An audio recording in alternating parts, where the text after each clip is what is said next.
But for more on that potential foreign policy impact and the decision, how this could impact the war, the United States, we welcome in John Hardie. He's a deputy director of the Russia program at the Foundation of Defense of Democracies. He specializes in foreign policy and the relationship between the U.S. and Russia. Good morning, and thank you for joining us. Good morning. Thanks for having me. So I found it interesting that President Biden said this is not an offensive weapon, that they're just there for defense. And it strikes me that once you give somebody something, it's no longer up to you how it's used. So what is the honesty in whether or not these are offensive weapons, whether they be the Abrams tanks or the Leopard tanks? Sure, I think he's just making the broad point that Ukrainian soldiers are just trying to defend their homes. They're not trying to invade Russia. They're just trying to kick the invader out of their country, defend their homes and their people.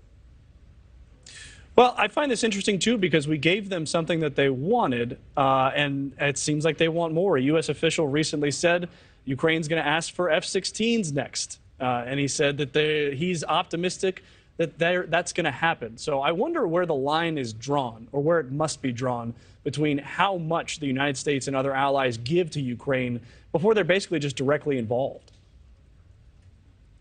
Sure. So F-16 will be a little tricky for practical reasons, at least in the short term. I think in the long term, a U.S. fast jet, or at least a Western fast jet, does make sense for Ukraine.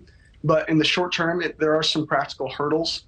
In general, I'd say that the reason why we've donated so much to Ukraine and should continue to do so is that helping Ukraine defeat Russian aggression is ultimately in the United States' interest. So it serves deterrence against Russia, deterrence against China and others. So it's an investment in our own security. Well, how do you think that Russia will respond to this? Well, the response so far to the mass amount of U.S. and Western aid that has been donated has been a lot of bark and very little bite. So I expect that to continue for the very simple reason that Putin does not want a direct conflict with the United States, and he's going to do everything in his power to avoid that, which means he's not going to, say, strike a NATO supply line from Poland into Ukraine. Well, and we've already seen that there were some missile strikes overnight, and it seems to be possibly in retaliation for this decision by Germany and the United States to send tanks over there.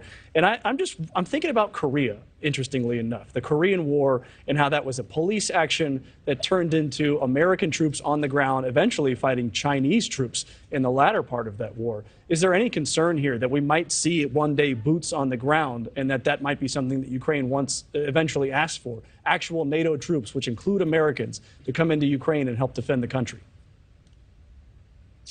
Well, whether or not Ukraine asks for it, and I think we should be clear, they are not asking for that. They're not asking for us to fight for them. All they're asking is for the equipment they need to defend their homes. But ultimately, that's a U.S. sovereign decision, and I would expect that we would not make that decision, and rightfully so. We don't want a direct conflict with Russia, but we should and can do everything possible short of that to help Ukraine defeat Russian aggression. That is John Hardie. John, thank you for your perspective on that. Thank you. Thank you for watching. Go to newsnationnow.com to find NewsNation on your television provider. And don't forget to click the red subscribe button below to get more of NewsNation's fact-driven, unbiased coverage.